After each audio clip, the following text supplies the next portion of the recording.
Welcome to the Salmon Runs YouTube. Enjoy the video. In this video, I will compare Audi R8 versus Ford GT. Focus on acceleration, cornering, tech, and ownership as I guide you through each comparison point. We'll start with powertrains, then examine chassis feel, and finish with pricing and practicality. Listen for clear differences in weight distribution, steering response, and daily usability.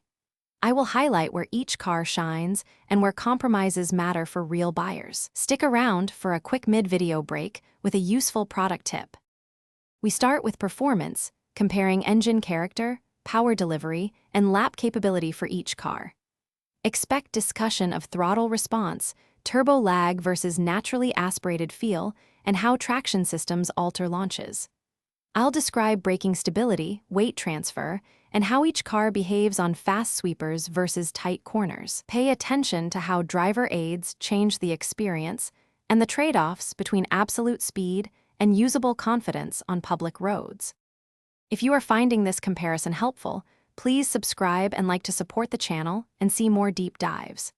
Quick recommendation: Bento Box make meal prep easy with leak-proof containers that seal tightly and resist spills during spirited drives or long trips. They keep snacks and sauces secure and simplify track day meals with reusable convenience. Check the description for the link and other deals, and now let's get back to the video. Next, we cover practicality, running costs, and ownership realities for both cars. I will compare cabin comfort, cargo space, and ingress ease for daily use. Then we look at service intervals, parts availability, and likely insurance brackets for typical owners. Finally, we discuss resale potential, depreciation patterns, and the kinds of buyers each car attracts. This section helps you decide if the car fits your lifestyle and budget constraints. Thanks for watching. Consider subscribing if we helped you.